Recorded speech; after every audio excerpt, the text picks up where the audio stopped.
People ask me, what's the hardest thing you've ever had to do? Without a doubt, it's selling tickets to a comedy show about depression. I don't know what I was thinking, I don't know what you're thinking being here. So I'm on the 10:07 to Liverpool, and I'm here to speak to a guy called Jake, who is a comedian. And Jake's someone who's had depression for a long time, and he actually tried to kill himself. Now, what I want to talk about is why so many men are dying because of suicide. It's the biggest killer of men aged 18 to 50, and men often aren't able to speak out. So Jake, we're sitting here actually in the Laugh the House Comedy Club. Mm-hmm. You perform here, don't you? I do, yeah. This was actually my first paid gig. Being on the stage, providing it goes well, which doesn't always, but providing it goes well is the best feeling in the world. Sounds like the most frightening experience imaginable to me. In terms of you and depression, how did it begin for you, depression? Where would you go back to? It's really difficult for me to try and pinpoint a moment. That's when I got depressed. It was things that I wasn't enjoying, things that I would normally enjoy. I'd be glad if someone cancelled plans last minute. I'd be thinking, thank God for that, because now I don't have to do that. Was there anything that you'd say triggered it? Were there experiences in your life? There was, but there wasn't anything major or significant. It was just things, just life. My life is perfect, but I can still be depressed. I can still get unwell. And I could then look at someone else and say, well, they've just lost a job and they've just lost their mum and they should be depressed, I shouldn't be. Did you find it paralysing when you got depression? You just weren't able to do things you originally could do? It would be just almost as if I was possessed, pulling hair out and of my own head, I will add, and just kind of just being someone else in my body. And a lot of people say that they drink to numb themselves. Yeah. For me, I didn't. I drank to feel. I felt numb every single day. Your girlfriend, your friends, did they start to notice you were changing? Yeah, I did have a really good, strong family unit around me. My girlfriend did know that something was wrong, and my parents knew that something was wrong and that I wasn't myself. For me, when they were asking if I was all right, it actually pushed me away a little bit more. I didn't want them to have to deal with me, and I just became a very good liar. When it comes to men's inability often to talk about their feelings, to talk about their problems, to talk about mental distress, well, that varies from man to man, and everyone's experience is very, very different.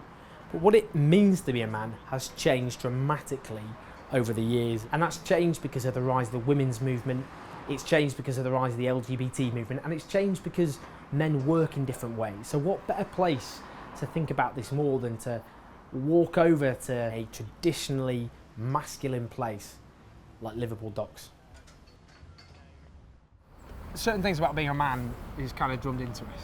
Maybe talk about women often in quite a degrading way sometimes, often to get into fights, be aggressive, be a bit macho. So when you end up with depression, it's difficult to talk about because it's seen as unmanly, isn't it? Yeah, it's seen as weak.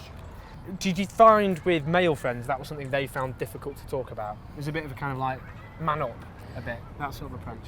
Yeah, I mean, I was going through depression, and at exactly the same time, my best friend was going through depression, and he didn't tell me and I didn't tell him. And we'd go out and we'd drink and we'd just be totally normal with each other, and neither of us knew that we were going through it. So, I mean, the biggest killer of men 18 to 50 in Britain is suicide, and over 3/4 of suicides are men. Why do you think that is? The fear of being judged is proven fatal.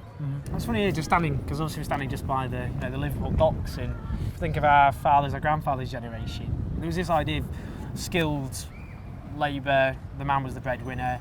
That kind of male identity is not static, is it? It's changed so much, it's still in flux, and we haven't quite worked out how it's going to end up. Like my granddad was a Liverpool docker, and that for me, I can't really think of a more manly job really. And then one thing that we all forget is that those men in those manly jobs, they all have feelings, they all felt vulnerable at times, and a lot of them suffered silently. This isn't anything new. We're moving, we're part of a movement now, where it's only going to get better, it's only going to get more open, and hopefully it won't be considered brave to talk about feeling vulnerable. Don't get me wrong, when I was kind of going through the worst part of depression, I would go out and I would feel like men towered over me. I would look at other men and think, that's what a man looks like. I just look like a boy.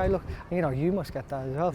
But Very sure I you've got to stop trying to live up to the stereotypes and accept who you are and make the most of that. Suicide is the biggest killer in men between the ages of 20 and 50 in the UK. The single biggest killer, but we don't talk about it because we're too British to do it. You tried to kill yourself. In the weeks before that, had you sought help? Were you getting help? I was getting counselling. It just wasn't the right type of help or support for me. I would go into this counselling session. It would be an hour session, and in that time I'd have to open up about all these demons and all these things that are going through my mind and all these thoughts, and I'd leave feeling worse than when I went in. So in the end I just started lying to her. I just told her what she wanted to hear, and she discharged me, and 2 weeks later is when I actually attempted to take my own life.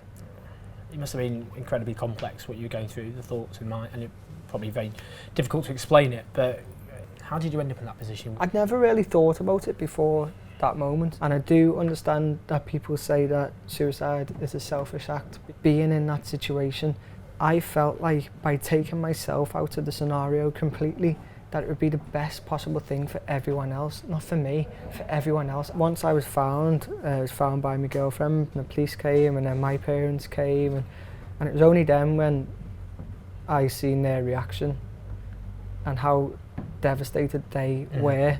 That was the only time that I managed to really process what it would have meant.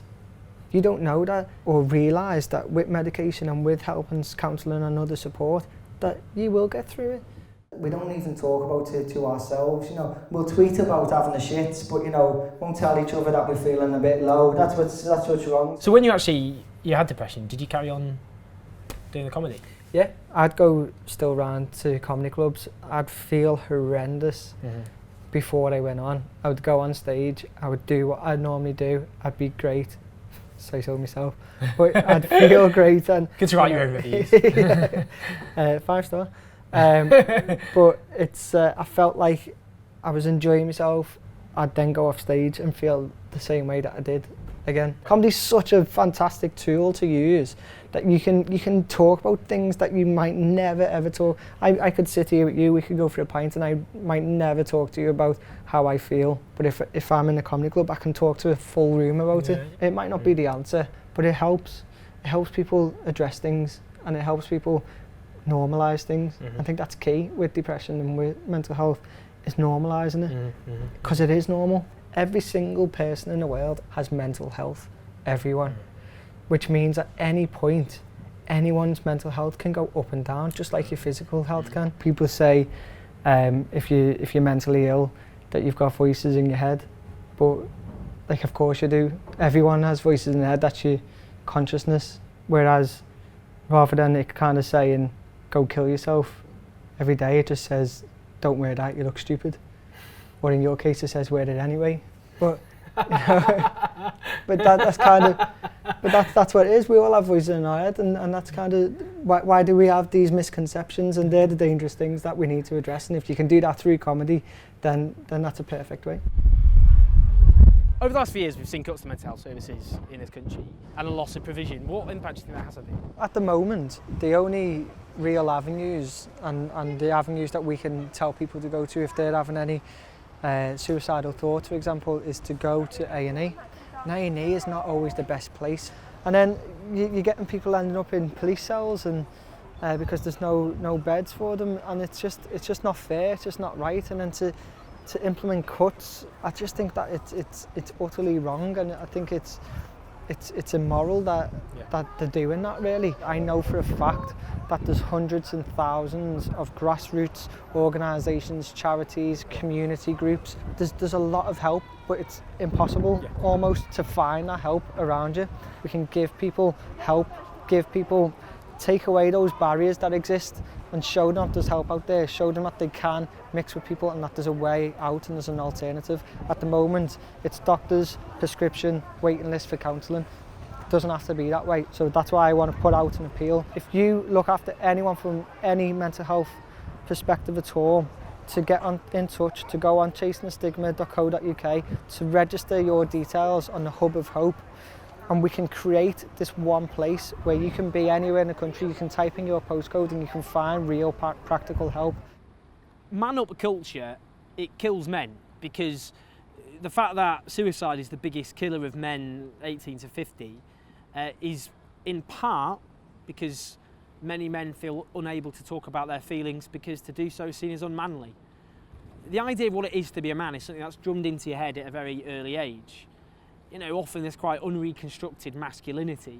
And so many men out there, you know, and I'm sure men watching this, are struggling with mental distress but don't feel they're able to talk about it, let alone get any help at all. I hope there are people watching this, other men who are going through something similar, but can maybe feel more able to talk about it and to get help and to support each other. And that's the only way we're going to stop men killing themselves. It's the only way we're going to stop so many men struggling in the way they needlessly are in this country and all over the world. So, you know, I do hope if you've watched this and it's had a bit of an impact on you, you'll feel more able to talk about it and to support other people who are struggling.